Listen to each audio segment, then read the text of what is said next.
Hi guys, so as everyone knows, this was a huge weekend for animated films, and of course Toy Story 5 came out, and I've been looking forward to this for months. You all know this is the follow-up to Toy Story 4, which was released in 2019. This follows the story from Toy Story 4, where Woody left all the other toys to help abandoned toys out in the open, and it is now Jessie's turn. So she's the main character in this one, and it's just absolutely beautifully done. For all of you who have watched all the other Toy Stories just like me, you will now see that Jessie gets her full circle moment, and it's absolutely stunning.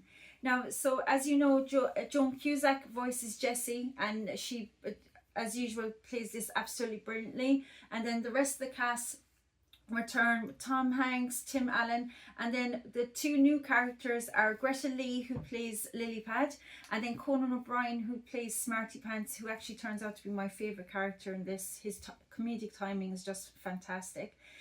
So far, the reviews have been absolutely brilliant for it, with Rotten Tomatoes critics giving it 93% already in its opening weekend.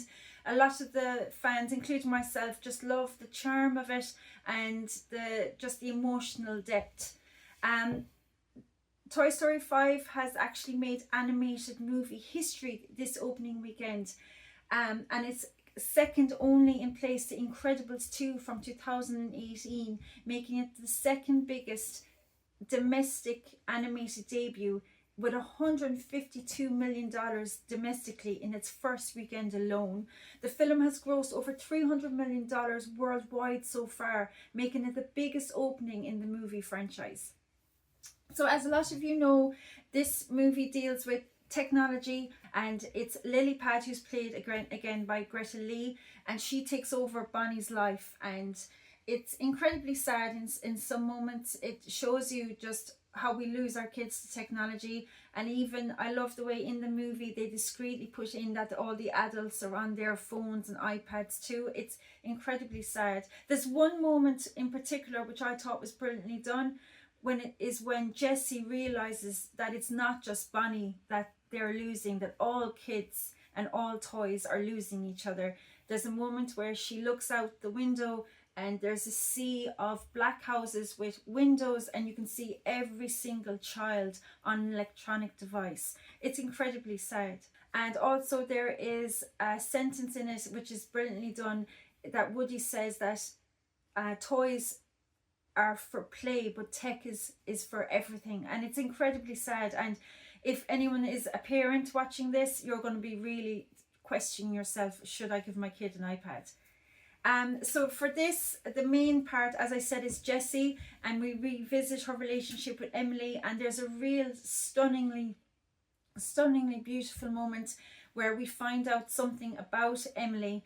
And it's, for anyone who has watched, just say, Toy Story 2, Toy Story 3, it's heartbreaking, but it's so beautifully done, and it's one of the nicest moments in the movie. And of course I had a lump in my throat watching it.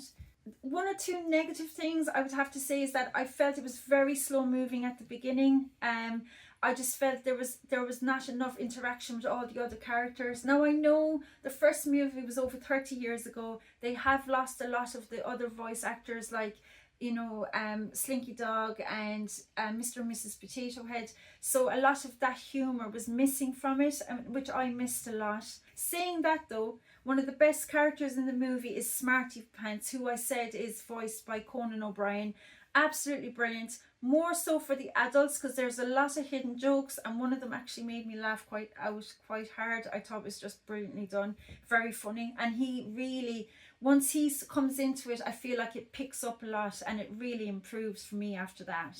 There's as you'll all know, there's actually a bit of an Easter egg in this movie, because what happens is there is a second storyline with all the buzzes, and this is actually tied to a standalone cartoon called All the Buzzes, which was a standalone short, and this actually was made before Toy Story 5, and they continue it in this movie.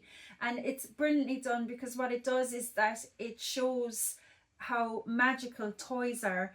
And if you, just a little bit of a spoiler alert, please stay on after the credits, don't leave, because they tie up everything with these little buzzes storyline, and it's absolutely beautiful.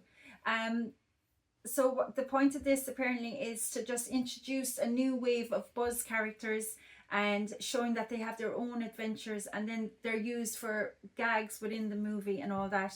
And then it's actually a bridge between Toy Story 4 and Toy Story 5. Overall, for me, this movie was an absolute hit. It was beautifully done.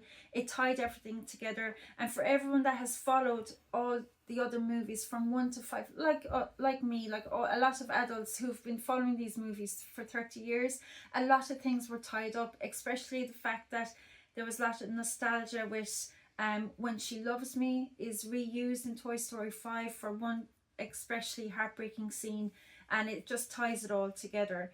And one other part as well I want you to look out for is the watercolor type of style that's used for the play sequences. But one thing I have to say is, if you're going to see this as an adult, it's going to be very hard to watch, especially if you're a parent. It really highlights this whole thing about technology and how children are losing their connection to each other. They're losing their connection to the outside world, and they're struggling. And there's a bit of online bullying done in it as well, which I think is absolutely brilliant, the fact that they're highlighting this. So overall, it's brilliantly done. I really recommend you to go see it. Maybe for yourself, not necessarily for the kids, because I think the kids aren't going to get the theme of this movie, but definitely it's for nostalgia for us who've grown up with Toy Story, and I think they did a really amazing job, and I hope you like it too. So if you like my review, please follow my channel, as I actually have other reviews as well and loads of other videos. So if you like what I do and are a huge movie fan just like me, follow and I'll keep you up to date. Thanks guys.